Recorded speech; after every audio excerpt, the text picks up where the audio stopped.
semuanya, kita berkumpul lagi di tempat ini. Kita rindu untuk memuji mempermuliakan nama Tuhan. Mari kita satukan hati semuanya. Kita bersyukur kepada Tuhan sebab Dialah Allah yang baik dalam kehidupan kita. Amin. Penyertaannya selalu sempurna dalam kehidupan kita. Terima kasih Tuhan Yesus. Mari naikkan pujianmu, naikkan penyembahanmu yang terbaik kepada Tuhan. Sebab Dia adalah Allah yang layak untuk menerima segala penyembahan kita. Haleluya Yesus, terima kasih Tuhan. Haleluya Yesus. Oh, terima kasih Yesus. Kami bersyukur. Haleluya Tuhan. Amin.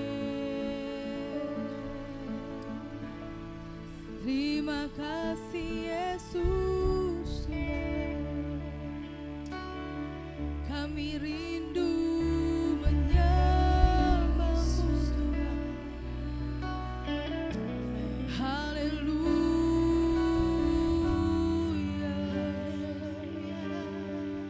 Yesus.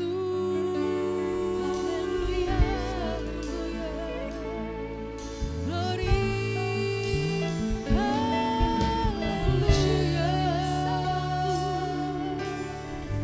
Terima kasih.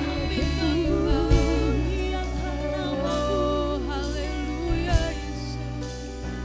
Yesus. Terima kasih Bapa. Terima kasih.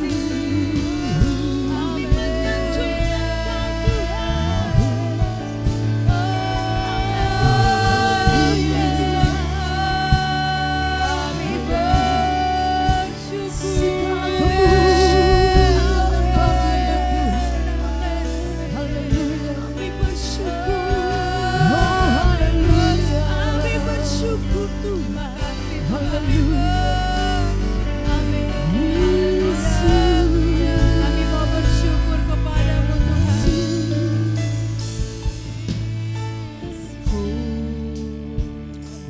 Bersyukur, amin Tuhan. Sebab Kau setia, ku memuji-Mu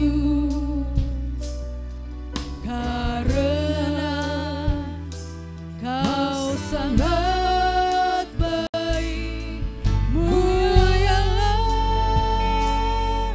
nama-Mu, ku tinggikan, ku agungkan selama hidupku. Ku bersyukur, amin Tuhan. Ku bersyukur, amin. Sebab Kau setia, ku memuji-Mu karena Kau sangat baik. Mulialah nama-Mu, ku tinggikan, ku agungkan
sebab Engkau adalah Allah yang baik dalam kehidupan kami.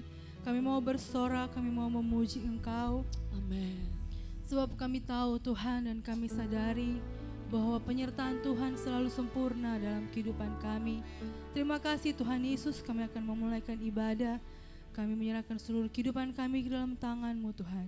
Biarlah kami dapat merasakan hadirat-Mu yang memulihkan kehidupan kami pada sore hari ini. Dalam nama Tuhan Yesus Kristus kami buka ibadah pada sore ini. Haleluya. Amin. Puji Tuhan. Jemaat Tuhan silakan duduk kembali. Segala puji syukur hanya bagi-Mu Tuhan. Kita nyanyikan pujian ini bersama-sama. Haleluya.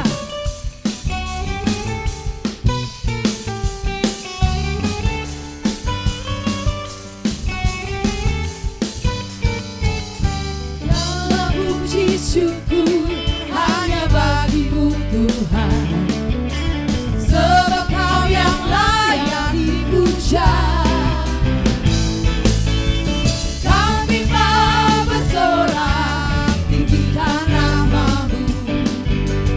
Haleluya.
Amin. Haleluya, puji Haleluya. Tuhan.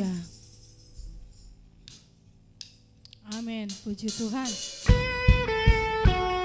Mari kita bersorak-sorai bagi Tuhan, sebab Dia adalah Allah yang layak dipuji dan disembah. Haleluya. Amin.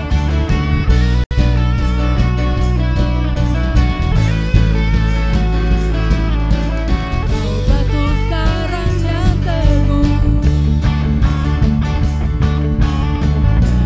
dari keselamatanku. Dan perisaiku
dalam posisi menyembah Tuhan, Haleluya, haleluya. kita tetap bersyukur kepada Tuhan.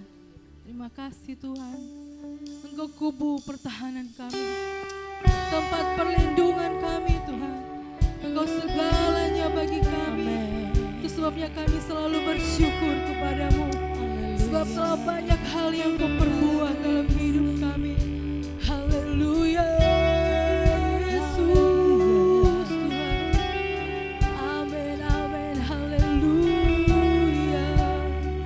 Terima kasih Tuhan. Banyak yang Kau perbuat, Amin Tuhan. di dalam hidupku. Rancangan indahmu terjadi di hidupku. Bapa yang mengerti segala yang ku perlu. Kasih-Mu sempurna, nyata dalam hidupku. Kami bersyukur. Ku bersyukur Bapa, ku bersyukur Tuhan, buat kasih setiamu di dalam hidupku. Ku bersyukur, Kami bersyukur Tuhan. ku bersyukur Bapa, ku bersyukur Tuhan, buat kasih setiamu di dalam hidupku. Ku bersyukur Tuhan. Haleluya Yesus. Banyak yang Kau perbuat di dalam hidup. Rancangan indahmu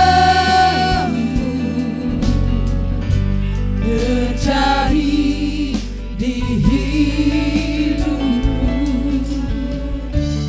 Bapa yang mengerti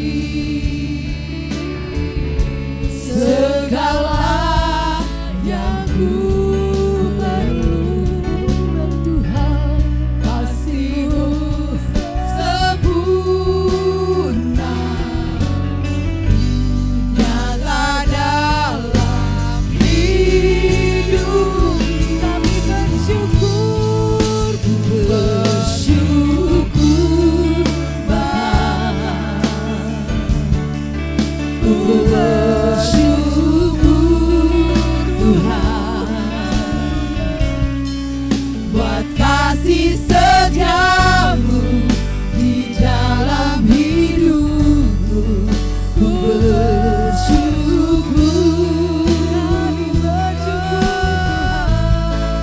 ku bersyukur Bapa, ku bersyukur Tuhan, buat kasih setiamu di dalam hidupku. Ku bersyukur Tuhan.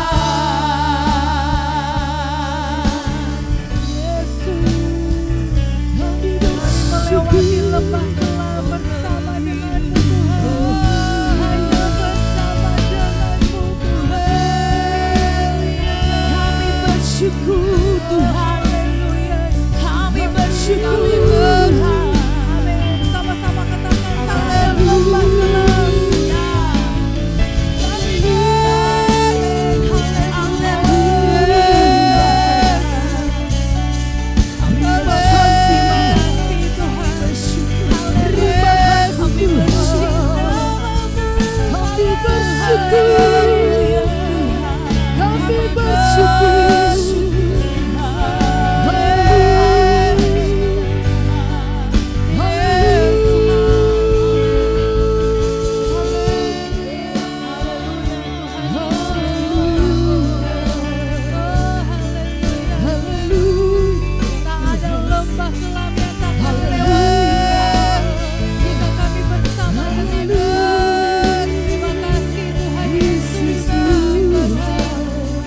bersyukur Tuhan.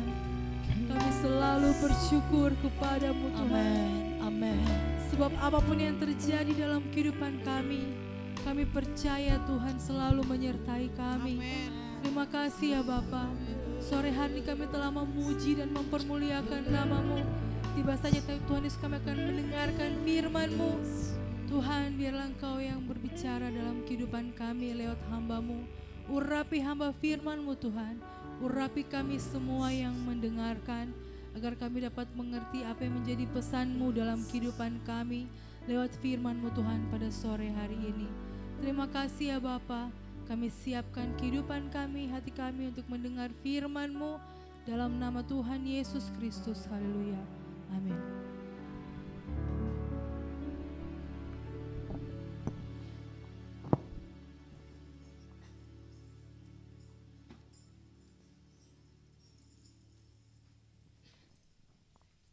Selamat sore Bapak Ibu, salam sejahtera untuk kita semua yang sudah beribadah, berbakti, memuji dan memuliakan nama Tuhan. Saya percaya bahwa kita diberkati Tuhan dengan berkat-berkat yang berkualitas. Pada sore yang berbahagia ini saya mengambil sebuah pembacaan firman Tuhan sebagai dasar perenungan kita di tengah-tengah sukacita ibadah. 1 Korintus pasal yang ke-10 ayat 5 dan ayat yang ke-6.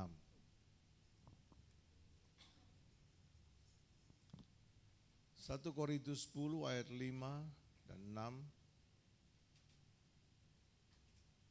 Tetapi sungguh pun demikian, Allah tidak berkenan kepada bagian yang terbesar dari mereka, karena mereka ditewaskan di padang gurun.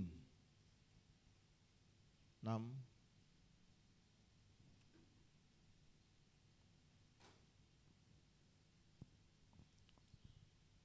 Semuanya ini telah terjadi sebagai contoh bagi kita untuk memperingatkan kita supaya jangan kita menginginkan hal-hal yang jahat seperti yang telah mereka perbuat.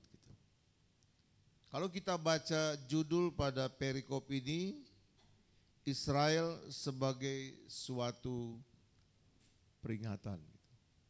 Siapa sesungguhnya Israel yang disebut dalam kitab Perjanjian Lama, terutama dalam 5 kitab Musa, Kejadian, Keluaran, Imamat, Bilangan, dan Ulangan. Sesungguhnya Israel itu dimulai dari ketika Yusuf dipersekusi atau diperlakukan tidak manusiawi oleh saudara-saudaranya, ketika Yusuf menceritakan 2 kali mimpinya, dan itu adalah sebagai sebuah rencana Tuhan bagi Yusuf di masa depan. Artinya Tuhan akan mempermuliakan Yusuf, atau Tuhan akan menjadikan Yusuf orang penting di satu negeri atau di satu tempat yang sesungguhnya itu sangat tidak mungkin menurut akal manusia, yaitu di tanah Mesir. Tapi lewat perlakuan dari saudara-saudaranya, Yusuf dijual sebagai budak, dia dibawa ke Mesir, dan kemudian lewat proses selama kurang lebih 13 tahun, Yusuf mengalami hal-hal yang tidak menyenangkan. Dia berbuat baik, dia mempertahankan sifat perilaku yang baik, dan dia harus dimasukkan ke dalam penjara. Tapi lewat peristiwa-peristiwa yang tidak menyenangkan ini, justru ini adalah cara Tuhan untuk menggenapi mimpi-mimpi yang telah Tuhan berikan kepada Yusuf. Dan singkat cerita, Yusuf menjadi orang kedua di tanah Mesir. Setelah Yusuf menjadi orang kedua, dia boleh dikata menjadi pahlawan bagi bangsa Mesir. Karena ketika Mesir mengalami kelaparan 7 tahun, Yusuflah orang yang ditunjuk untuk mengatasi masalah pangan yang dihadapi oleh orang Mesir. Dan kemudian Yusuf memboyong semua keluarganya, ada 70 sekian orang, Yakub dan saudara-saudara, anak-anak dan saudara-saudaranya itu dibawa ke Mesir. Dan kemudian Firaun yang menghormati Yusuf itu memberikan sebuah tanah yang kemudian mereka namakan sebagai Goshen. Goshen itu artinya mendekat. Jadi Yusuf dan keluarga itu menjadi satu. Mereka mendekat tapi di tanah yang asing, yaitu di tanah Mesir. Kemudian dengan berjalannya waktu, Firaun pertama menghormati Yusuf sebagai pahlawan. Berganti-gantian Raja Firaun sampai pada Firaun yang kesekian yang tidak lagi mengenal Yusuf sebagai seorang pahlawan. Israel mulai diperbudak, Israel mulai ditekan gitu. Karena apa? Populasi bangsa Israel ini semakin hari semakin banyak, bahkan sudah lebih banyak dari bangsa Mesir. Nah, karena pemerintah Mesir takut jangan sampai Israel ini bersekongkol dengan raja-raja yang lain, kemudian memberontak dan bisa merebut tahta dari Firaun, yang akhirnya Israel ini diperbudak, dan Alkitab mencatat ada 430 tahun mereka diperbudak di tanah Mesir, dan selama itu mereka berseru-seru memanggil nama Tuhan. Nah, pada waktu itu bangsa Israel belum mempunyai hukum. Tuhan belum memberikan hukum kepada bangsa Israel, tapi mereka selalu berpatokan pada janji Allah kepada Abraham. Coba kita buka janji Allah kepada Abraham dalam Kejadian pasal yang ke-12 ayat 1 dan seterusnya. Kita lihat apa janji Tuhan kepada Abraham. Berfirmanlah Tuhan kepada Abram, pergilah dari negerimu, dari sanak saudaramu, dari rumah bapamu ini ke negeri yang akan kutunjukkan kepadamu. Lanjut. Aku akan membuat engkau menjadi bangsa yang besar dan memberkati engkau, serta membuat namamu masyhur dan engkau akan menjadi berkat. Aku akan memberkati orang-orang yang memberkati engkau dan mengutuk orang-orang yang mengutuk engkau, dan olehmu semua kaum di muka bumi akan mendapat berkat. Ini janji Allah kepada Abraham, dan janji ini adalah janji yang sifatnya kekal, dari keturunan kepada keturunan yang lain secara turun-temurun. Ini yang bangsa Israel pegang dari Abraham, Ishak, Yakub dan seterusnya, itu dipegang janji ini. Tapi mereka belum mempunyai hukum. Tuhan belum memberikan hukum kepada mereka atau peraturan dan ketentuan, tapi mereka hidup dengan janji ini. Nah, kenyataan yang ada, mereka diperbudak. Jadi sepertinya janji yang diberikan kepada Abraham ini itu sangat bertentangan, sangat paradoks. Katanya Tuhan berjanji akan memberkati mereka. Katanya mereka akan menjadi berkat. Orang yang mengutuk mereka akan dikutuk, dan orang yang memberkati akan diberkati. Mana janji itu? Jadi kenyataan yang dihadapi Israel itu sangat bertolak belakang dengan janji yang Allah berikan kepada mereka. Itu sebabnya 430 tahun mereka berteriak-teriak, berseru-seru, memohon kepada Tuhan, dan mereka menuntut janji ini kepada Tuhan. Dan Alkitab mengatakan Tuhan ingat janji yang diberikan kepada Abraham, Ishak, Yakub dan keturunannya sebagai bangsa yang dipilih menjadi bangsa kesayangan Tuhan. Bapak Ibu yang dikasihi oleh Yesus Kristus, lahirlah seorang pahlawan, yaitu Musa. Kita tahu cerita Musa lahir tidak menyenangkan di tengah-tengah kesulitan pada waktu itu. Tapi Tuhan kemudian memakai dia hidup di istana selama 40 tahun. 40 tahun dia lari ke Midian, dan 40 tahun kemudian di usia 80 tahun Tuhan kembalikan dia ke Mesir untuk memimpin bangsa Israel keluar dari tanah Mesir. Ini sejarah singkat dari bangsa Israel. Tapi sesungguhnya ada 430 tahun mereka harus menjalani proses itu sebelum mereka dibawa ke tanah perjanjian atau tanah Kanaan. Nah, mari kita lihat dalam kitab Keluaran pasal yang ke-19. Keluaran pasal 19 ayat yang pertama. Pada bulan ketiga setelah orang Israel keluar dari tanah Mesir, mereka tiba di padang gurun Sinai pada hari itu juga. Lanjut. Setelah mereka berangkat dari Rafidim, tibalah mereka di padang gurun Sinai, lalu mereka berkemah di padang gurun. Orang Israel berkemah di sana di depan gunung itu. Lalu Musa menghadap Allah, dan Tuhan berseru dari gunung itu kepadanya, Beginilah kau katakan kepada keturunan Yakub dan kau beritakan kepada orang Israel. Sampai di situ pembacaan. Jadi setelah bangsa Israel keluar dari Mesir sampai ke padang gurun Sinai, itu waktu yang ditempuh 3 bulan.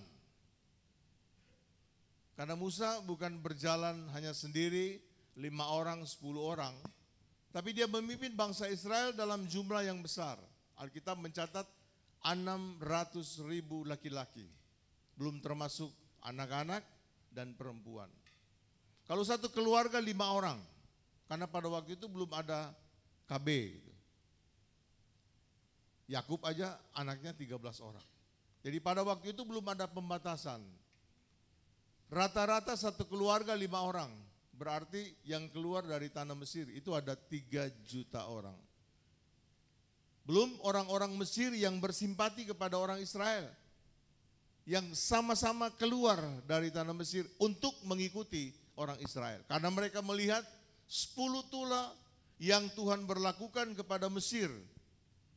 Itu menjadi sebuah pelajaran yang sangat penting bahwa Israel mempunyai Allah yang hidup. Israel mempunyai Allah yang berkuasa, mempunyai Allah yang benar, yang telah menghukum Mesir 10 tula yang membuat Firaun membiarkan orang Israel keluar dari tanah Mesir. Sehingga banyak orang Mesir juga ikut bersama-sama dengan bangsa Israel.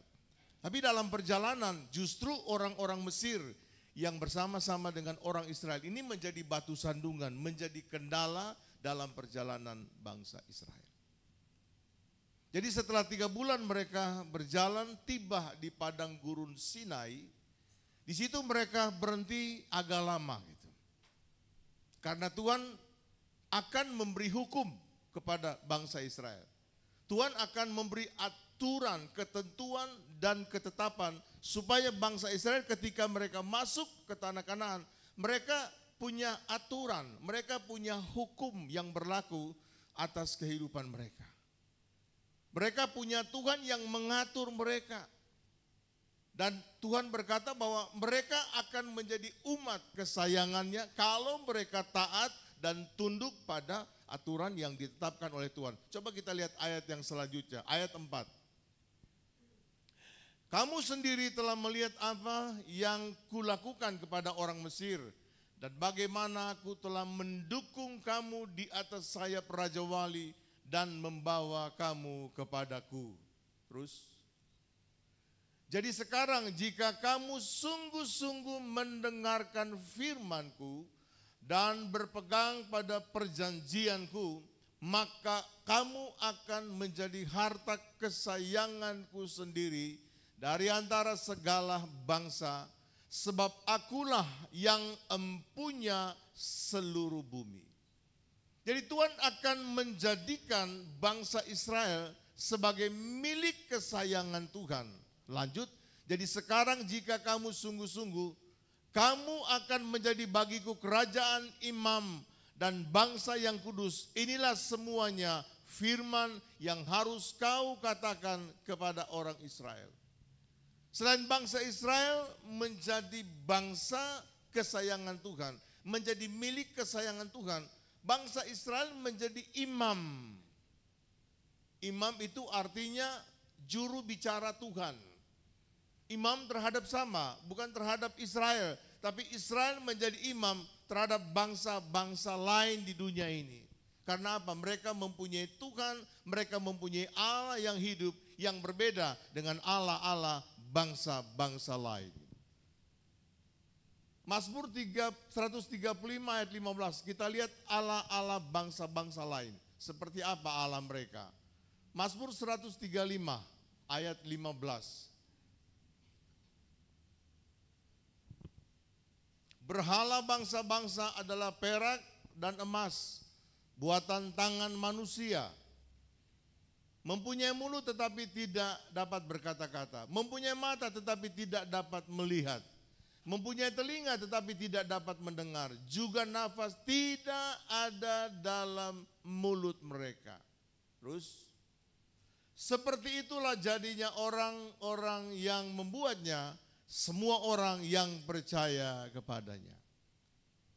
Jadi Allah bangsa-bangsa ini adalah Allah yang mati, yang mereka bentuk, apakah itu dari tanah, dari kayu, dari perak, dari emas. Kemudian mereka membuat sebuah patung dan kemudian mereka menyembahnya. Padahal itu adalah benda mati. Tuhan berkata seperti itu jadinya orang-orang yang percaya kepadanya. Artinya orang yang percaya kepada patung seperti itu, Allah yang mati, mereka tidak punya harapan hidup. Hidup di dunia sengsara, apalagi yang akan datang, akan dihukum dalam api neraka yang kekal buat selama-lamanya. Karena mereka bukan menyembah Allah yang hidup. Nah, kita kembali kepada pembacaan kita dalam Keluaran pasal yang ke-19. Tuhan berkata bahwa bangsa Israel kalau sungguh-sungguh mendengarkan suara Tuhan atau firman Tuhan, maka Tuhan menjadikan bangsa milik kesayangannya dan Tuhan akan mengangkat menjadi imam bagi bangsa-bangsa lain, menjadi juru bicara Allah, menjadi orang-orang rohani, menjadi contoh terhadap bangsa-bangsa lain. 430 tahun mereka hidup tanpa hukum. Artinya boleh dikata mereka menggunakan hukum, perilaku dan gaya hidup mereka itu sesuai dengan kehidupan orang Mesir. Karena 430 tahun. Kalau satu generasi itu 40 tahun, berarti mereka tinggal di Mesir hampir 11 generasi. Bapak Ibu bisa bayangkan 430 tahun mereka hidup di tanah Mesir. Mereka tidak mempunyai panduan dari Allah. Panduan yang mereka pegang adalah Kejadian 12 ayat 1 sampai ayat yang ketiga, yaitu janji Allah kepada Abraham. Tentunya gaya hidup mereka, pendidikan mereka, pola dan perilaku mereka, budaya mereka adalah budaya yang dipengaruhi oleh budaya Mesir. Dan budaya Mesir ini adalah budaya penyembah berhala. Mereka percaya kepada mistik dan sebagainya. Dan mereka itu tidak percaya kepada Tuhan yang hidup, tetapi mereka percaya kepada berhala-berhala seperti yang dikatakan dalam Mazmur pasal 135 ayat yang ke-15. Karena 430 tahun mereka hidup di tanah Mesir. Pola pikir, sikap, perilaku mereka itu seperti orang Mesir. Kepercayaannya adalah kepercayaan kepada Allah-Allah Mesir. Itu sebabnya ketika mereka tiba di Sinai, Tuhan akan memberikan hukum kepada mereka supaya mereka menjadi milik kesayangan adalah berdasarkan hukum yang Tuhan berikan kepada mereka. Itu sebabnya mereka di Sinai kira-kira menurut penelitian para teolog ada 1 tahun mereka di Gunung Sinai. 1 tahun dengan perjalanan 3 bulan dari Mesir sampai Gunung Sinai. Mengapa para teolog menafsir seperti itu? Karena Musa itu 2 kali dia harus naik ke Sinai. Pertama kali dia naik ke Sinai itu 40 hari 40 malam. Tuhan suruh dia berpuasa. Dan dia diberikan 2 loh batu yang ditulis oleh tangan Allah sendiri. Dia dan Yosua. Yosua sebagai, boleh dikata Yosua ini sebagai murid dari Musa, sebagai orang kepercayaan Musa. Jadi memang Yosua dari muda ini sudah menjadi orang kepercayaan Musa. Dan ketika mereka turun dari Gunung Sinai, Yosua berkata kepada Musa, sepertinya ada orang berpesta. Sepertinya ada orang kegirangan kemudian menyanyikan tentang kemenangan perang. Musa bilang itu bukan orang yang sedang menang perang, tapi mereka sepertinya bersaut-sautan, nyanyi seperti bersaut-sautan. Tapi ketika mereka Musa dan Yosua tiba di bawah, ternyata bangsa Israel sudah menyembah berhala, yaitu mereka memaksa Harun membuat lembu emas dan kemudian mereka menyembah lembu emas itu. Saking marah, saking jengkelnya, Musa membanting 2 loh batu itu hancur berantakan dan kemudian dia mengambil lembu emas itu, dia hancurkan semuanya dan kemudian dia buang ke sungai. Tapi Tuhan bilang kepada Musa, Musa, kamu harus naik kembali lagi 40 hari. Dan tulis 2 loh batu dengan tanganmu sendiri. Dan 40 hari dia naik lagi kembali untuk menulis 2 loh batu yang baru sebagai dasar hukum moral bagi bangsa Israel.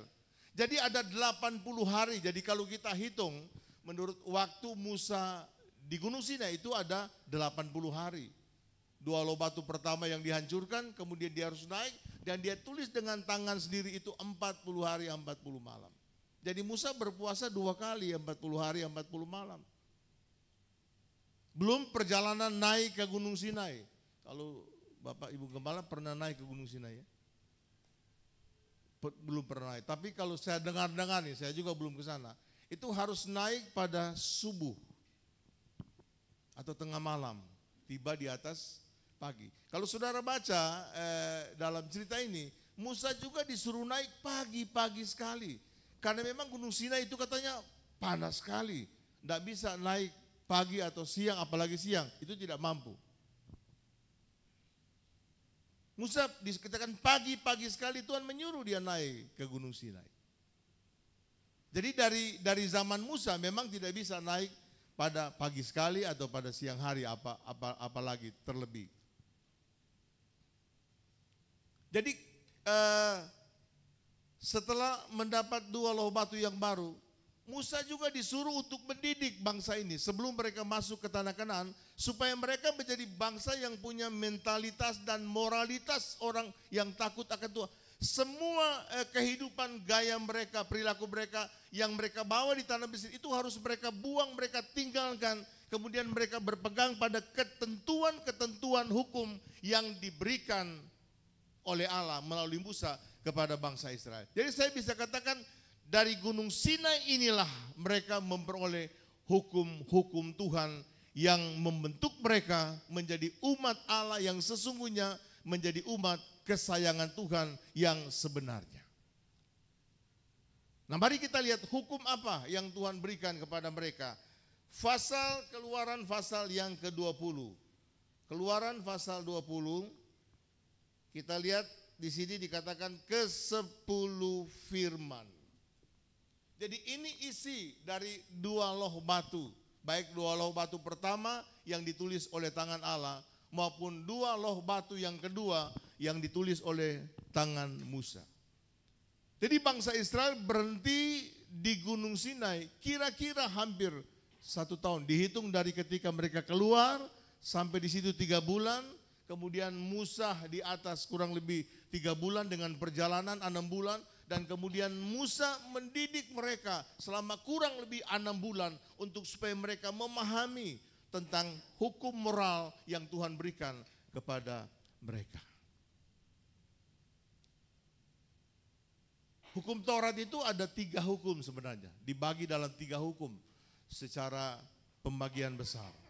Yang pertama adalah hukum moral, 10 hukum Allah. Yang kedua ada hukum seremoni, hukum tata ibadah. Nanti saudara baca di kitab Imamat.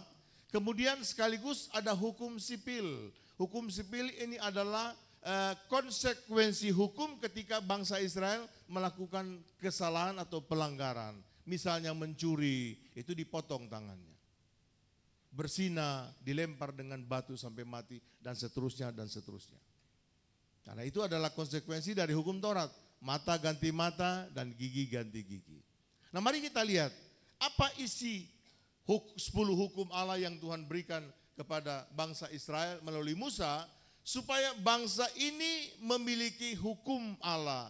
Bangsa ini bermoral dan punya mentalitas yang baik, berbeda dengan bangsa-bangsa lain yang ada di sekitar mereka. Kita lihat yang pertama.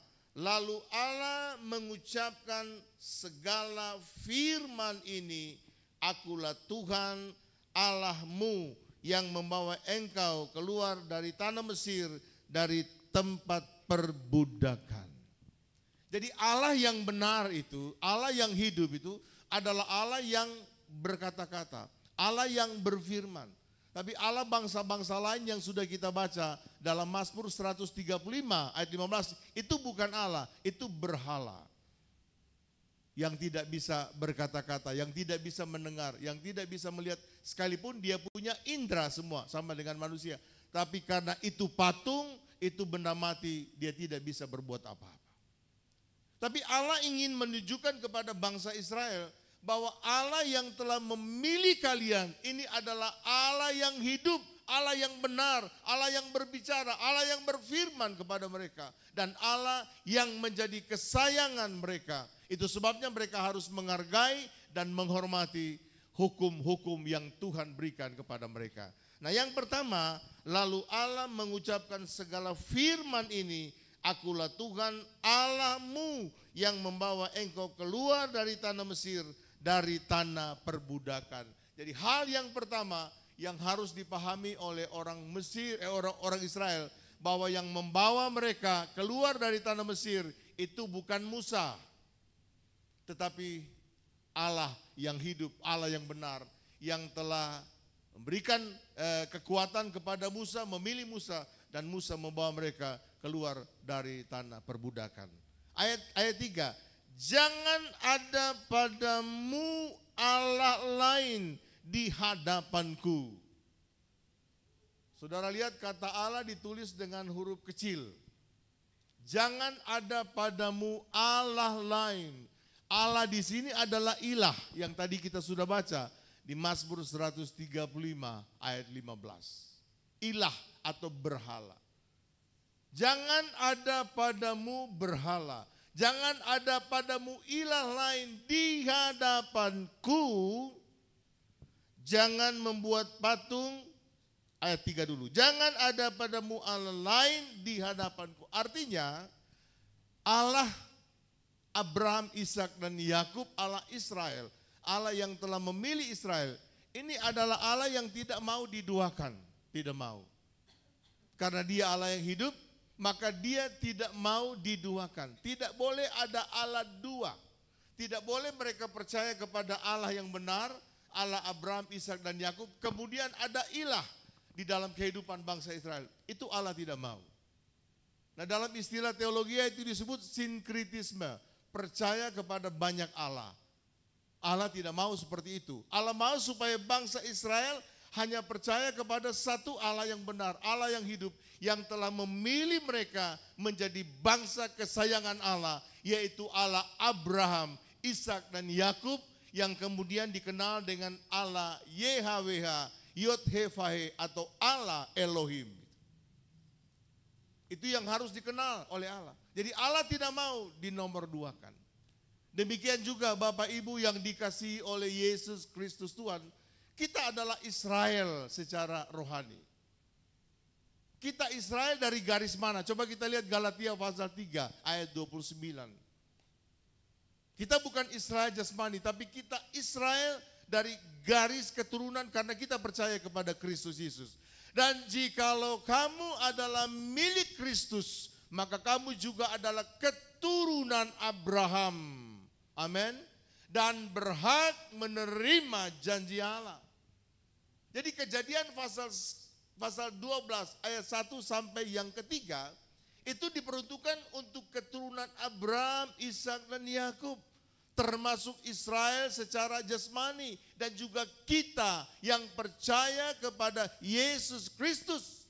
Itu terhisap menjadi keturunan Abraham, dan kita berhak atas janji-janji yang telah Allah ucapkan kepada Abraham pada Kejadian pasal 12 ayat 1, 2 dan ayat yang ketiga. Itu sebabnya Allah juga tidak mau dalam hidup kita ada ilah lain, ada Tuhan lain. Allah mau kita hanya menyembah kepada satu Tuhan, satu Allah, yaitu Yesus Kristus Tuhan kita yang telah menyelamatkan kita, mengeluarkan kita dari kegelapan dunia ini kepada terang kemuliaan yang ajaib.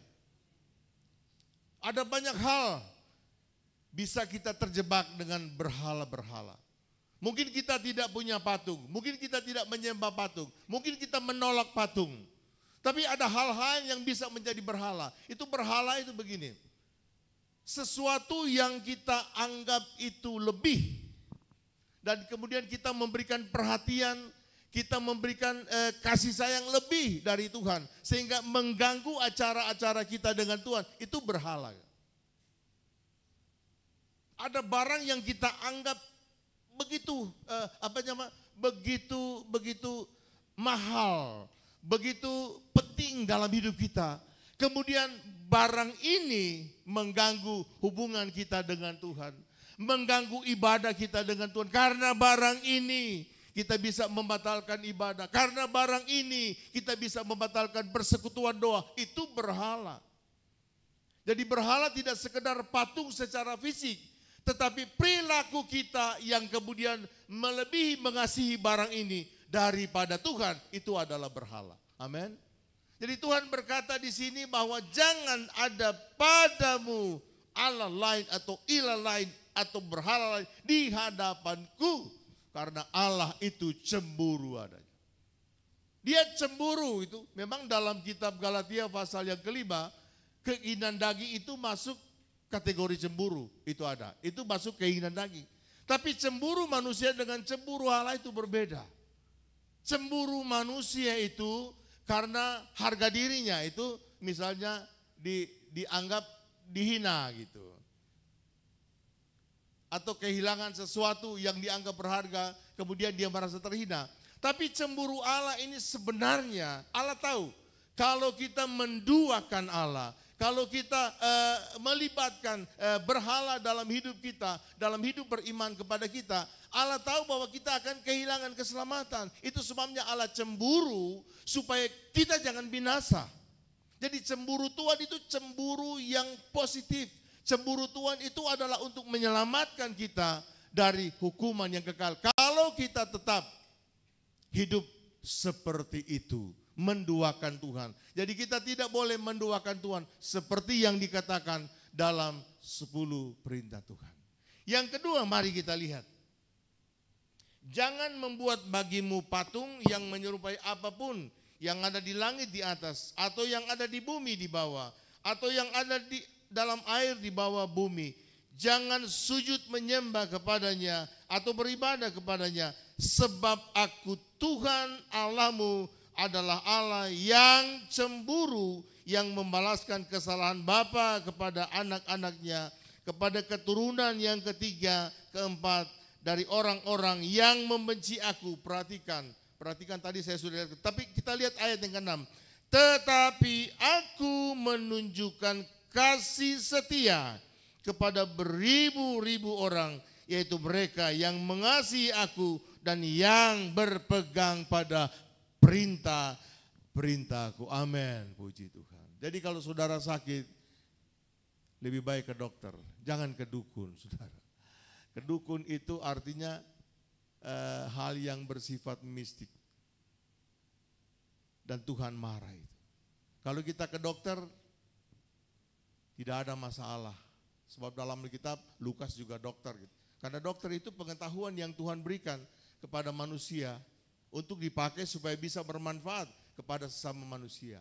Karena dalam kitab Amsal dikatakan takut akan Tuhan itu permulaan pengetahuan.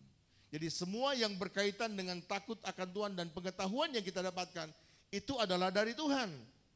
Sehingga itu tidak mengapa. Yang salah kalau kita ke dukun, kita ke paranormal, kita suka jadi kaya, kita ke Gunung Kawi, kita ke Wentira.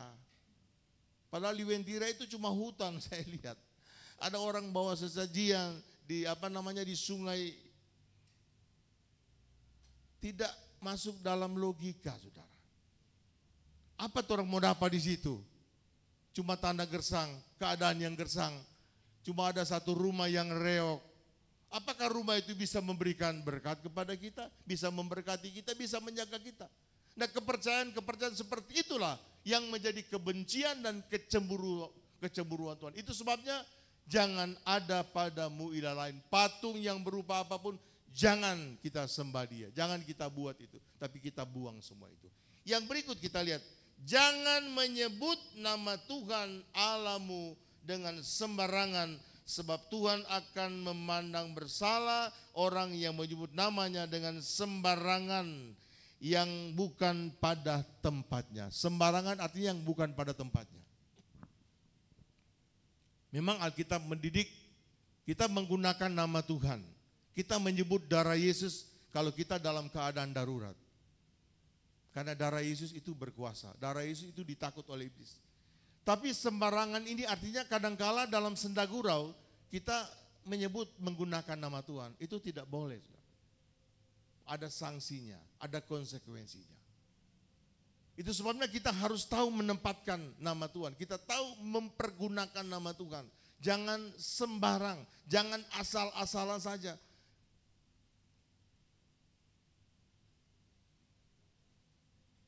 Ada sementara bakalai, ada sementara baku memakai, oh Tuhan tolong saya. Itu sembarangan itu. Mana Tuhan mau tolong kalau sementara baku rado, sementara baku memakai, baru menyebut nama Tuhan. Amin. Jadi kita harus tahu menempatkan menyebut nama Tuhan. Jangan dengan sembarangan gitu. Kalau boleh kita masuk ke kamar, berdoa, minta kepada Tuhan. Tapi jangan dengan sembarangan, jangan asal-asalan, jangan bukan pada tempatnya kita menggunakan nama Tuhan. Kalau zaman saya muda, tahun-tahun 70-an, mungkin ini juga menjadi istilah ya bagi anak-anak muda sekarang. Zaman saya tahun 70-an, kita kalau sudah ngumpul, kalau lagi minum-minum, lagi nyanyi-nyanyi, kemudian ada orang bilang, "Hei, ingat Tuhan, ngoni. Mau begini ngoni hidup, mati kamari masuk neraka." Gitu. Apa? Kalau mau suka masuk surga, buat dosa banyak-banyak, bikin dosa banyak-banyak. Saking marahnya Tuhan, dia tendang lewat neraka masuk surga. Ini kan menyebut nama Tuhan dengan sembarangan. Padahal Alkitab sudah bilang dalam kitab Roma pasal yang ke-6. Coba kita buka. Roma 6 ayat 1, 2 dan seterusnya. Kita lihat itu ada pernyataan Paulus yang luar biasa. Jika demikian, apakah yang hendak kita katakan, bolehkah kita bertekun dalam dosa supaya semakin bertambah kasih karunia itu? Sama dengan yang sendagura yang saya sebut tadi. Ulang kembali ke ayat tadi 1. Jika demikian, apakah hendak yang kita katakan, bolehkah kita bertekun dalam dosa supaya semakin bertambah kasih karunia itu? Ayat 2, Paulus menjawab, ayat 2 tadi, sekali-kali tidak. Jadi itu sebuah perkataan, sebuah pengajaran yang salah. Bukankah kita telah mati bagi dosa? Bagaimana kita masih hidup di dalamnya? Ayat 3. Atau tidak tahukah kamu bahwa kita semua yang telah dibaptis dalam Kristus telah dibaptis dalam kematiannya? Jadi itu sebuah senda gurau yang salah. Kalau ada orang katakan bikin dosa banyak-banyak supaya kalau Tuhan marah, Tuhan tendang kuat-kuat, lewat neraka masuk surga. Dia pikir Tuhan ini main-main. Tuhan ciptakan alam semesta sedemikian besar, cuma mau lempar karena di neraka mau salah lagi. Itu zaman 70-an. Tapi ketika saya bertobat, saya minta ampun, Tuhan ampun perkataan saya Tuhan. Itu perkataan bodoh orang yang tidak mengenal Tuhan. Itu sebabnya mari kita gunakan nama Tuhan itu pada tempatnya. Mari kita gunakan nama Tuhan itu dengan benar-benar, dengan sungguh-sungguh. Supaya kita diberkati oleh Tuhan. Selanjutnya, ingatlah dan kuduskan hari Sabat. Ini sampai pada ayat yang ke-11. Saya tidak akan mengulas hal ini. Tapi ada satu ayat. Hari Sabat itu sebenarnya mengacu dari kitab Kejadian. Dari minggu penciptaan. Allah menciptakan langit dan bumi dan manusia. Hari pertama itu sampai hari ke-6. Hari ke-7 dia beristirahat. Yang disebut dengan hari Sabat. Dan ini dipakai terus sampai masuk pada zaman Taurat. Menghormati hari Sabat gitu. Tapi kita lihat dalam kitab Efesus pasal yang kedua ayat yang ke-15. Efesus 2 ayat yang ke-15 kita lihat. Sebab dengan matinya sebagai manusia, ia telah membatalkan hukum Taurat dengan segala perintah dan ketentuannya. Jadi dengan matinya Yesus di kayu salib sebagai manusia, ia telah membatalkan hukum Taurat. Kata lain dari membatalkan, Ibu Stin apa ya? Membatalkan. Kata lain dari membatalkan.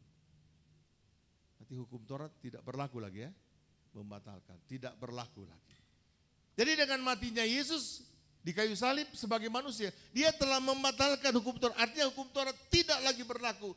Dengan segala perintah dan ketentuannya, termasuk Sabat itu tidak lagi berlaku. Kalau zaman Taurat kalau zaman Taurat orang Israel disuruh menghargai harinya, tapi kalau di zaman kita, di zaman anugerah, Tuhan menyuruh supaya hari-hari ini kita gunakan untuk menghormati Tuhan. Jadi bukan harinya yang kita kuduskan, tetapi Tuhan yang kita kuduskan, Tuhan yang kita hormati di hari-hari perjalanan hidup kita. Amin. Jadi hari Sabat, hari Sabtu itu sudah tidak berlaku lagi. Karena Yesus sudah batalkan, dan karena kalender Masehi, kalender Gregorian yang menetapkan hari Minggu adalah hari libur, maka kita gunakan hari Minggu sebagai Sabat perhentian untuk kita pakai beribadah, memuliakan nama Tuhan. Amin. Berikan tepuk tangan untuk Tuhan. Haleluya. Lanjut terus. Ayat 12 ini sangat penting sekali. Keluaran 20 ayat yang ke-12. Ini bagian yang sangat penting, yang banyak dilupakan oleh anak-anak muda. Keluaran 20 ayat yang ke-12. Mari kita lihat.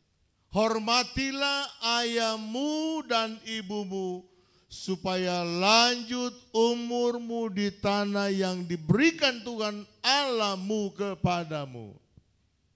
Amin. Setiap generasi itu ada ibu dan bapak. Saya dulu masih muda, ada papa, ada mama.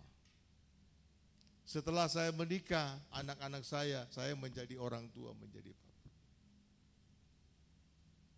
Ini hukum yang kadang-kala dilanggar oleh anak-anak muda, dilupakan oleh anak-anak muda. Apalagi di generasi hari ini, di dunia yang transparansi, yang tanpa batas. Sudah nonton ini, nonton itu, sinetron ini, sinetron itu. Kehidupan di luar negeri, di barat tanpa batas. Kemudian kita adopsi itu. Sebagai orang percaya kita tetap terikat dengan hukum ini. Dan kalau kita ingin diberkati oleh Tuhan, sebagai anak-anak muda yang nantinya diberkati oleh Tuhan, dan ketika kalian juga akan menikah menjadi orang tua, dihargai oleh anak-anak, pakai waktu ini untuk menghormati ayah dan ibumu, supaya lanjut umurmu di tanah yang diberikan Tuhan kepadamu. Artinya tanah itu diberkati, tempat itu diberkati, dan engkau juga dihormati, dihargai oleh anak-anakmu nanti. Amin. Ini hukum yang harus diperhatikan bagi anak-anak muda hari ini. Kita memang hidup di dunia yang transparan, yang tanpa batas lagi. Tapi dalam kehidupan orang percaya ada batas-batas yang diatur oleh kebenaran firman Tuhan. Berikut. Jangan membunuh, jangan berzina, jangan mencuri, jangan mengucapkan saksi dusta tentang sesamamu, jangan mengingini rumah sesamamu, jangan mengingini istrinya atau hambanya laki-laki atau hambanya perempuan atau lembunya atau keledainya atau apapun yang dipunyai sesamamu. Kata jangan ini mempunyai makna larangan. Sebuah pengumuman yang bermuatan larangan. Saudara ingat kejadian di Taman Eden apa? Tuhan berkata apa? Jangan. Semua coba tayangkan Kejadian 2 ayat 15 dan seterusnya. Kejadian pasal 2.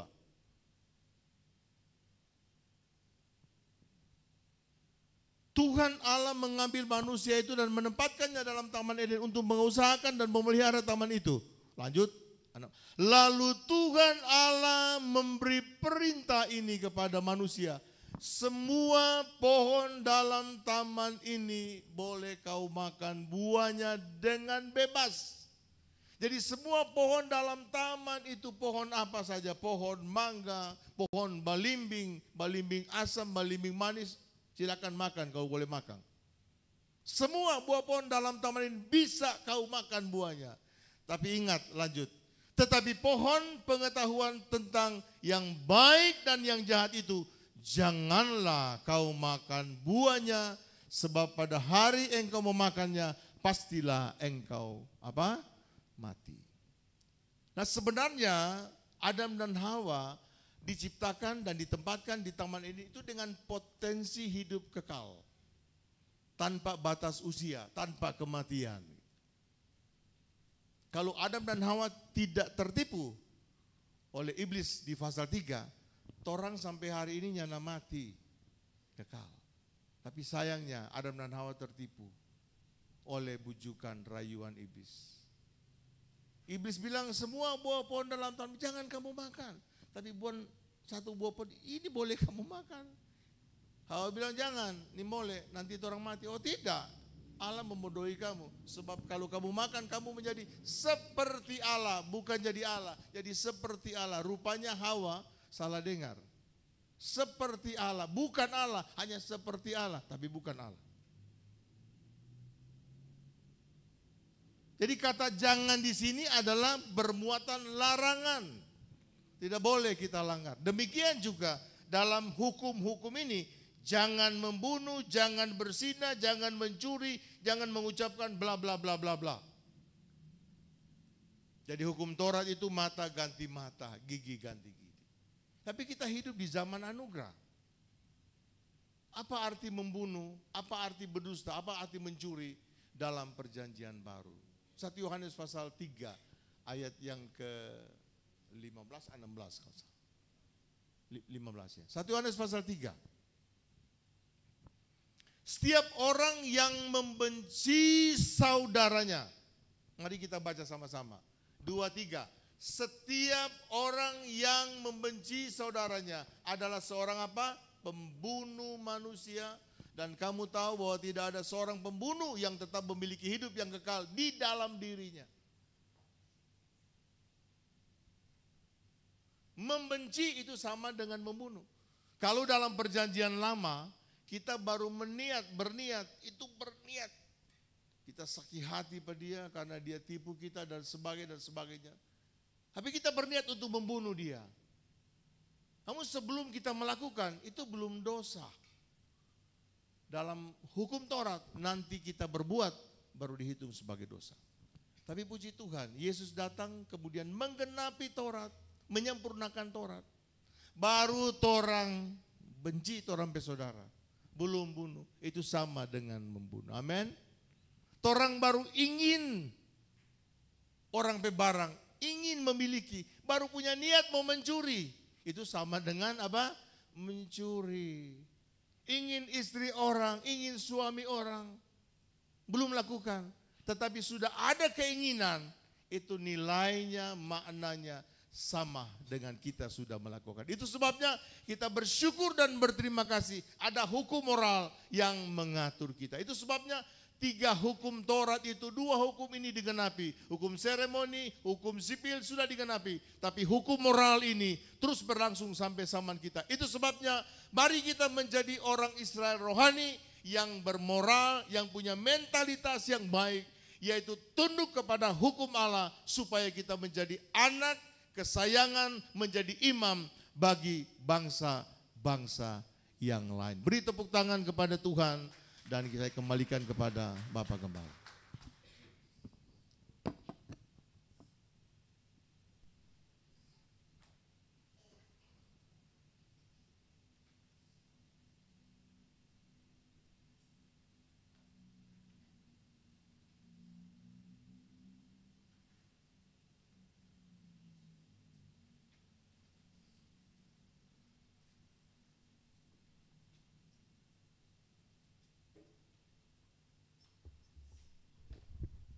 Puji Tuhan, kita sudah mendengar begitu lugas penjelasan firman Tuhan pada malam hari ini bagaimana kita hidup sebagai orang Israel rohani, saudara-saudara, dengan meneladani kehidupan Israel jasmani.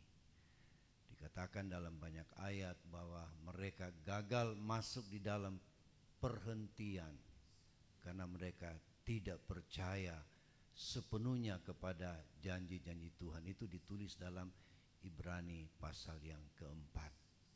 Sehingga mereka tidak masuk perhentian, Ibrani 4 ayat 4. Tapi masih ada satu perjanjian Tuhan untuk kita masuk pada perhentian itu. Itulah hari yang ke-7 pada ayat yang ke-9. Itu ada di depan kita sebagai gereja Tuhan. Tuhan siapkan satu hari perhentian. Hari yang ke-7, bukan hari Sabat saudara-saudara, tapi perhentian. Itulah kerajaan 1000 tahun damai.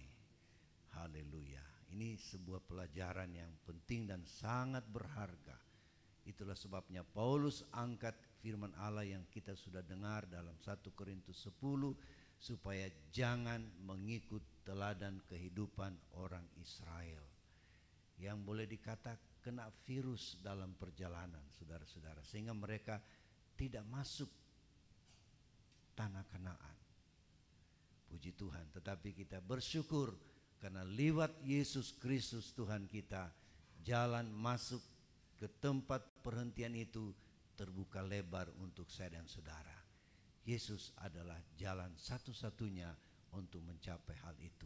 Olehnya kita perlu cinta kepada Yesus, lebih cinta, bahkan semakin lama kita semakin jatuh cinta kepada Yesus Kristus. Hanya Yesus saja yang memberi jaminan untuk kita masuk ke dalam perhentian itu. Yesus baik-baik buat saya. Puji Tuhan. Kita lakukan pujian itu.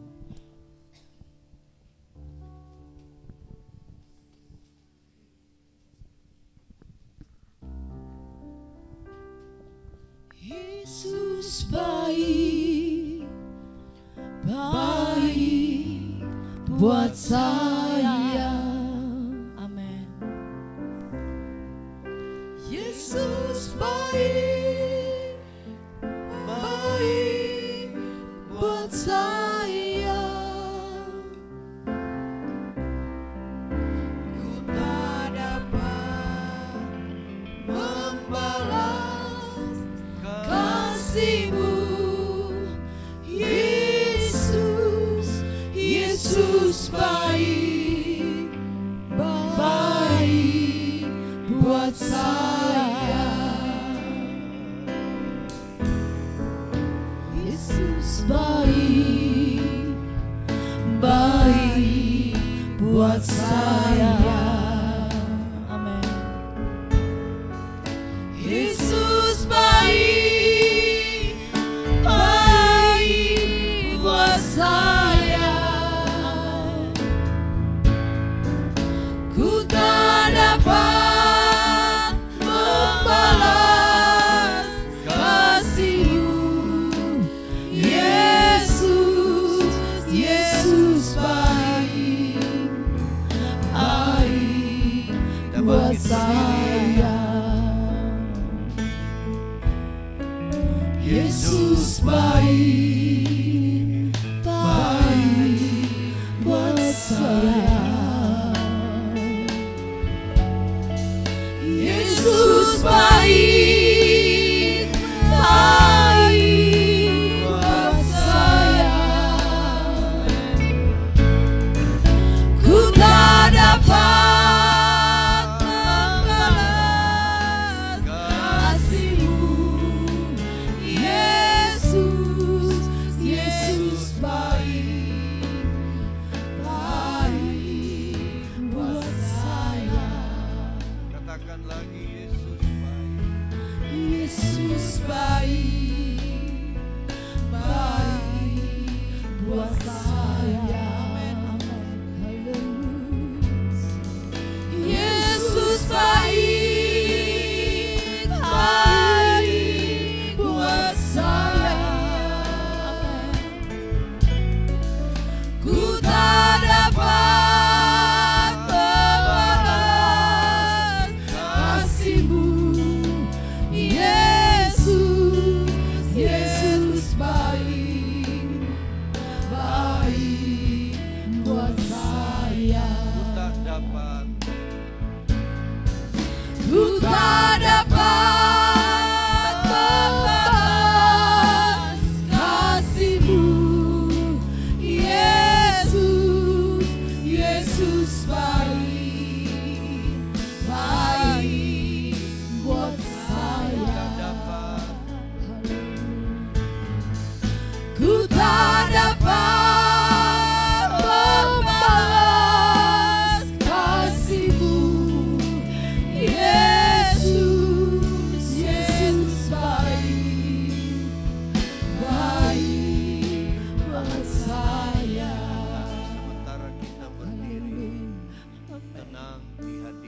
disampaikan, di mana Tuhan mengasihi saya dan saudara.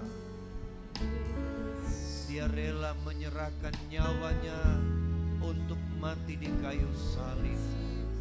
Untuk apa? Menebus kita dari salah dan dosa kita. Ada hukum-hukum yang kita tidak mampu laksanakan, tetapi Dia yang memikulnya di atas kayu salib. Dia rela sebagai orang yang terkutuk di salib, supaya kutuk dosa diangkat dari hidup kita, dan kita menjadi umat ketebusan darahnya, bahkan umat kesayangannya. Itulah kebaikan Tuhan yang kita tidak mampu membalasnya. Itulah kasih karunia Tuhan bagi saya dan saudara. Tetapi sebagai imbalannya, mari kita hidup menjalani kebenaran-kebenaran Tuhan Terima di kasih. dalam hidup ini, supaya kebenaran itu nyata dalam hidup saya dan saudara. Kita diubahkan dari hari ke hari untuk segambar dan serupa dengan anaknya, itulah Yesus Kristus. Haleluya. Kita menyembah Dia karena Allah mencari penyembah-penyembah yang benar, yang menyembah Dia di dalam roh dan kebenaran,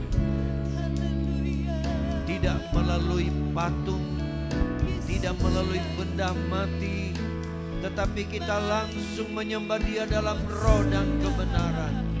Dia sedang mencari penyembah-penyembah itu. Itulah saya dan saudara. Haleluya, haleluya, haleluya. Angkat hatimu dan angkat suaramu menyembah Dia.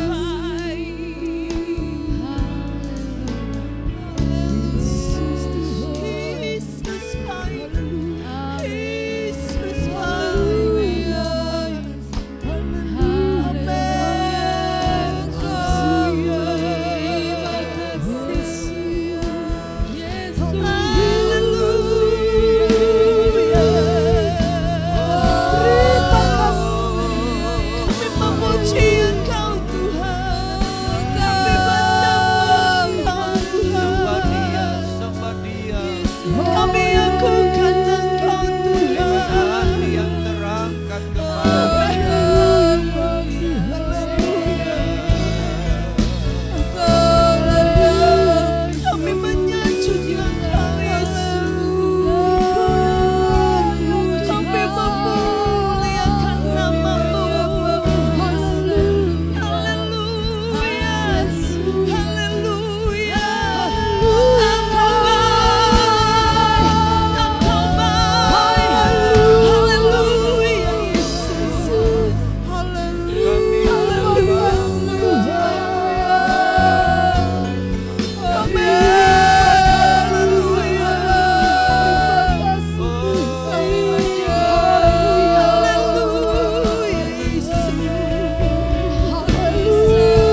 Puji Tuhan.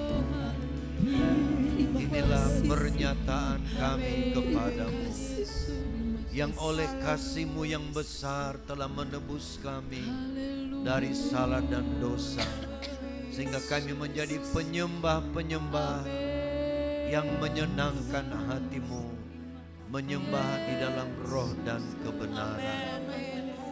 Bawa dan tuntunlah kami Tuhan pada penyembahan-penyembahan yang lebih menyenangkan hati Tuhan, dengan menyadari kebenaran firman-Mu, bahwa kami telah menjadi pemenang-pemenang. Kami menjadi orang-orang yang percaya kepadamu Tuhan.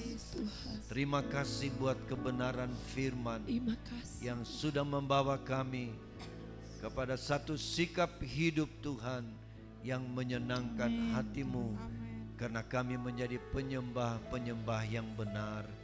Terima kasih Bapa di surga.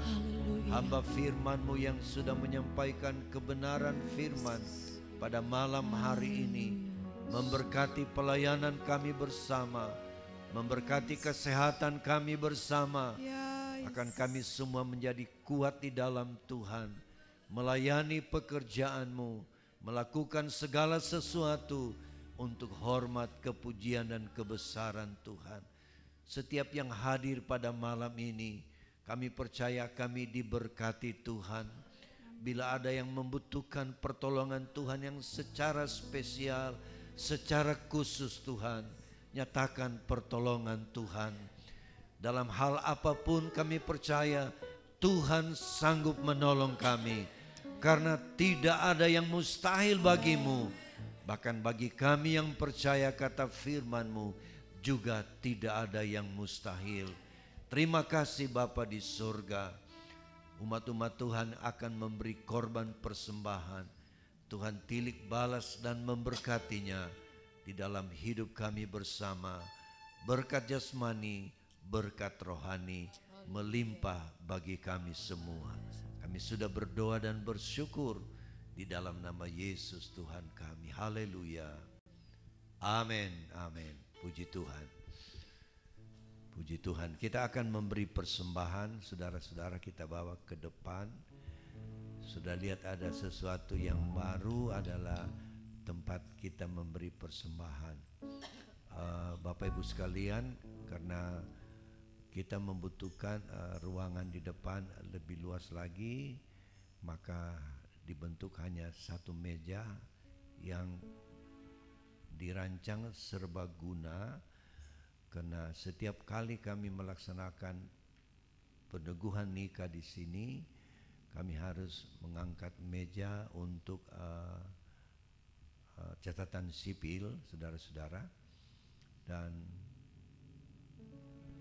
meja ini sudah sekaligus bisa menjadi meja pencatatan sipil, dan juga sudah sekaligus menjadi tempat korban. Dan kami butuh ruangan yang tidak perlu lagi diatur-atur, saudara-saudara. Maksudnya ada box-box yang kita harus angkat masuk keluar, tapi kini kita buatkan satu meja saja, satu meja khusus, sehingga di sana ada meja korban, ada tempat-tempat itu. Dan yang kita punya lebih dulu kami bawa ke gedung serbaguna untuk keperluan sekolah minggu, menyimpan segala peralatan, dan juga sebagai meja untuk khusus sekolah minggu di serbaguna, saudara. Tuhan memberkati kita semua. Maka persembahan kita bawa secara bergilir ke depan. Di atas meja itu ada tempat-tempat kita memberi persembahan. Untuk sementara kami hanya buat dulu seperti ini, dan nanti akan disempurnakan lagi. Kita sambut pengorbanan saudara-saudara, bawa ke depan secara bergilir dari kanan ke kiri.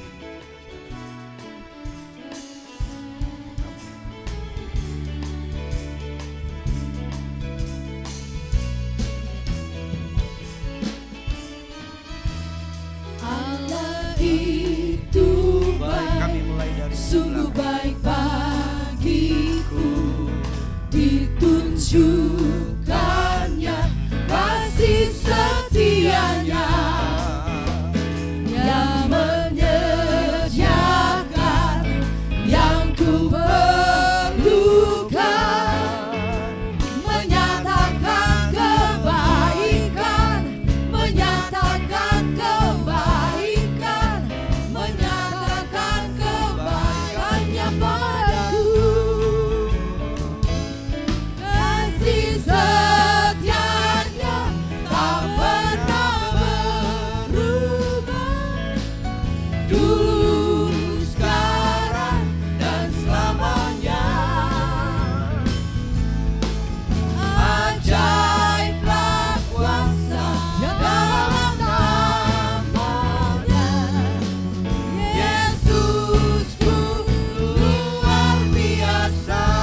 yang jadwal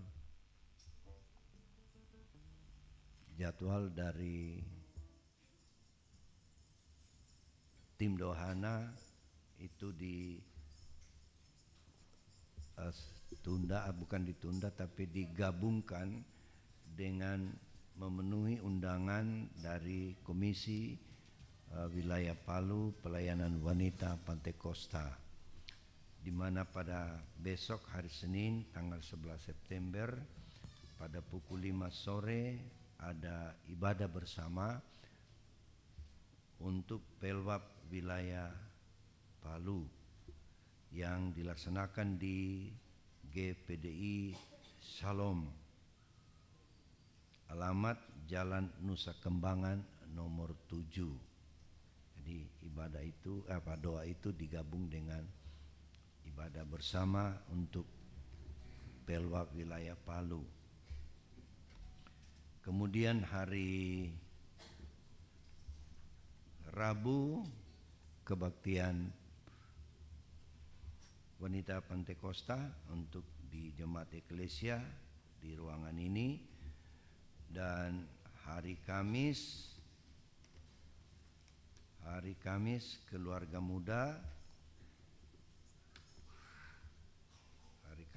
keluarga muda,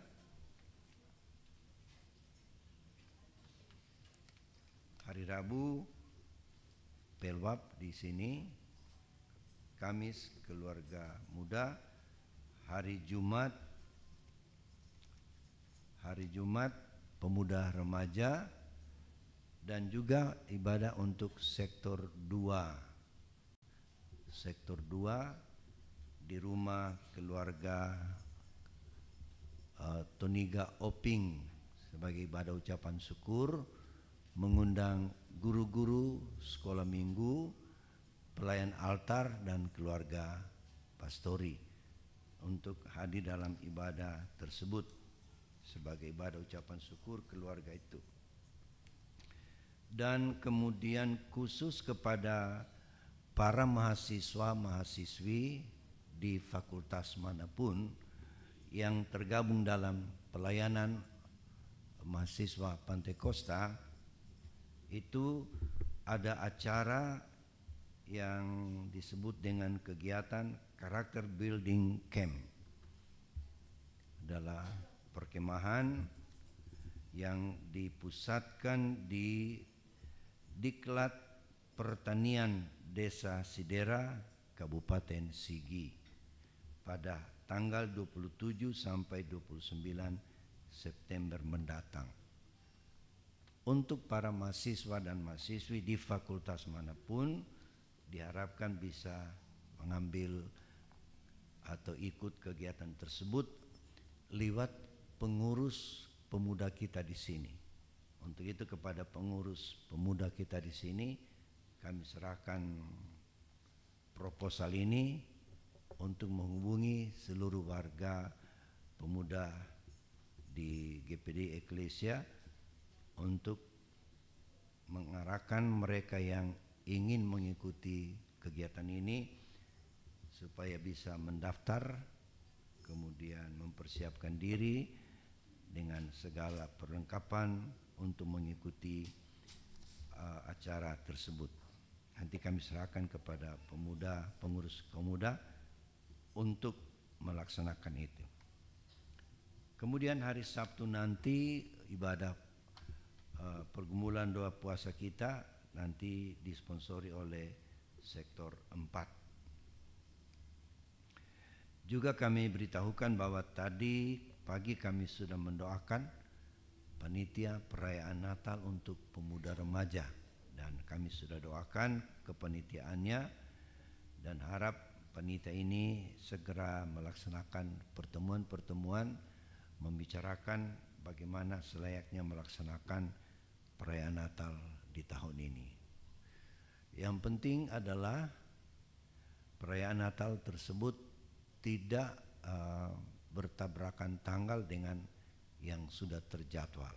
Yang pertama, untuk tanggal 1 Desember terjadwal di gereja kita ini akan dilaksanakan perayaan Natal wilayah wilayah Palu akan melaksanakan wanita atau Pelwab ya Pelwab wilayah Palu akan melaksanakan Natal pada tanggal 1 Desember dan bertempat di gereja kita.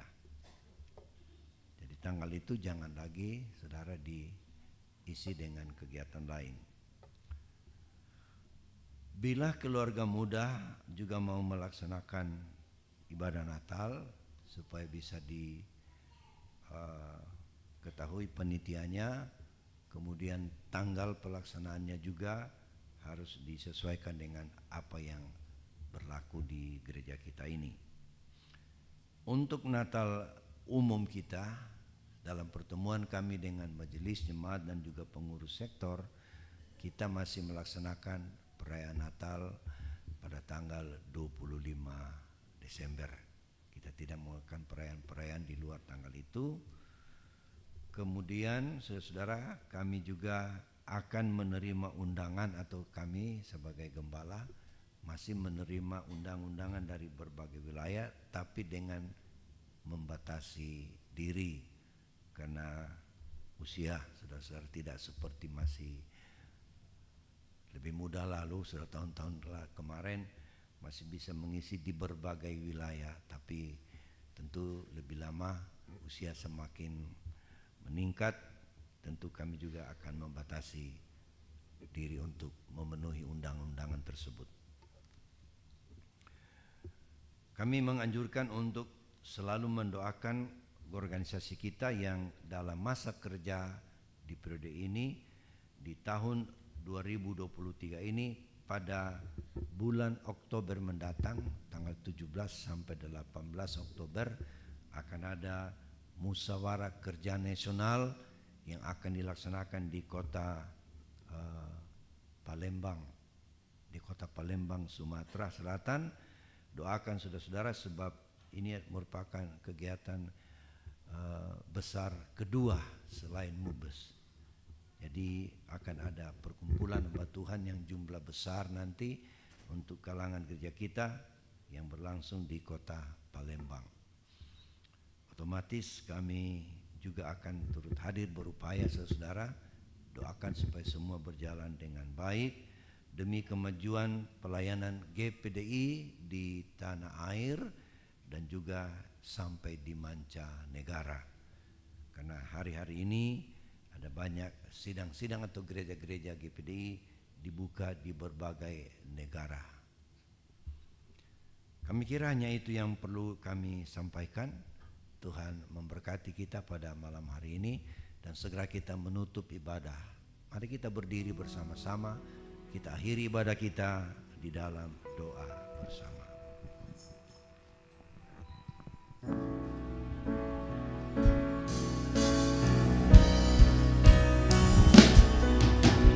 Nyanyi dan bersoraklah bagi Dia, pujian, hormat, kuasa bagi Raja.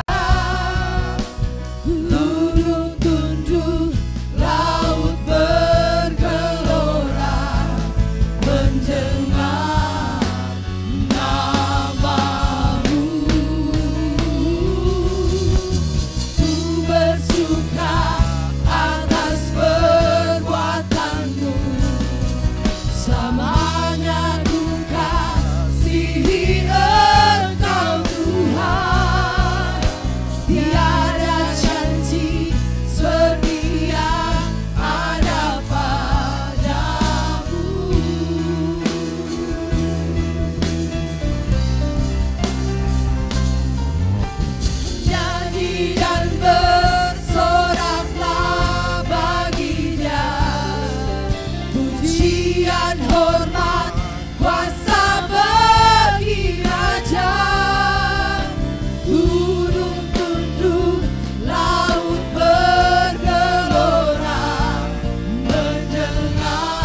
berikan kepadamu Bapa di sorga, atas pertolongan Tuhan dalam hidup kami yang sudah memberi kesempatan yang baik, sehingga pada sore dan malam ini Tuhan kami boleh berkumpul dan kami boleh beribadah kepada Tuhan. Apa yang kami lakukan Bapa, sempurnakanlah kiranya, agar ibadah ini menyenangkan Tuhan, yang pada gilirannya kami pun diberkati oleh Tuhan. Berkat jasmani, berkat rohani akan menjadi bahagian kami. Kami senantiasa memiliki kemauan, kerinduan dan kesungguhan untuk memuliakan Tuhan. Mereka yang tidak sempat beribadah, baik pagi hari tadi dan pada malam hari ini, halangan apapun yang mereka hadapi, kami mohon Tuhan membela dan campur tangan, supaya pada hari-hari yang lain mereka tidak membuang-buang kesempatan, tapi kami menggunakan sebaik mungkin untuk memuliakan Tuhan, menghampiri Tuhan, mendengarkan firman Tuhan, agar kami terus mendapat tuntunan dalam perjalanan hidup ini untuk semakin hari semakin mengenal rencana-Mu dalam hidup kami umat manusia. Dan itulah sebabnya Bapa, yang sakit lawat dan sembuhkan mereka. Kami selalu teringat kekasih kami Bapak Palulun Sesa yang dalam perawatan di rumah sakit di Makassar. Berita yang kami dengar bahwa kesehatannya mulai membaik Tuhan. Inilah doa kami agar kesehatannya dipulihkan kembali dan boleh kembali di tengah-tengah kami. Kami sama-sama memuji dan memuliakan Tuhan. Yang lain-lain yang kami tak sempat sebut nama mereka, Tuhan juga melawat para orang-orang tua yang tidak mampu duduk bersama kami lagi karena faktor usia. Tapi kami mohon belas kasihan Tuhan tetap menguatkan mereka secara fisik, istimewa iman mereka dikuatkan, lebih mengasihi Tuhan lagi. Kepada anak, cucu dan keluarga yang merawat mereka, Tuhan beri kemampuan melakukan dengan penuh kasih cinta. Kami menghormati orang-orang tua kami, karena itu adalah tuntutan firman-Mu ya Tuhan. Terima kasih Bapa di surga. Keseluruhan jemaat eklesia dari sektor 1 sampai dengan sektor 8, berkatilah mereka Tuhan, dalam usaha, dalam pekerjaan semua berhasil, dalam dunia pendidikan Tuhan, dalam dunia kesehatan kami bersama seluruh jemaat eklesia diberkati oleh Tuhan. Bangsa dan negara kami pun kami selalu berdoa Tuhan, agar di bangsa kami ada keamanan. Segala pelaksanaan tahun politik tahun ini dan tahun depan, Tuhan tolong kiranya ada ketenangan di bangsa kami, semua terkendali dengan baik, sehingga pemilihan umum nanti pada tahun depan akan berjalan baik, menghasilkan pemimpin yang dipilih dan ditetapkan oleh Tuhan sendiri.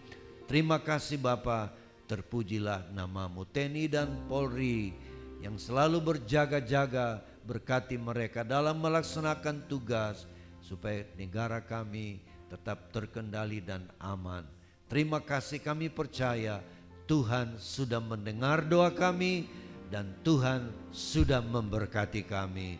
Itulah sebabnya dengan iman mari kita menadahkan tangan kita kepada Tuhan sebagai tanda pasrahkan diri kepada Dia yang memiliki kehidupan ini. Kekasih-kekasihku, kita kembali ke tempat kita masing-masing, membawa berkat dan nikmat dari Allah Bapa, kasih sayang dari Tuhan Yesus, perlindungan, pimpinan, penghantaran kuat kuasa Roh Kudus menyertai kita semua mulai malam hari ini sampai hari Maranatha, Yesus kembali kali yang kedua. Haleluya. Yang percaya berkata amin. Selamat malam, Tuhan memberkati kita. Mari kita bersalaman di pintu keluar.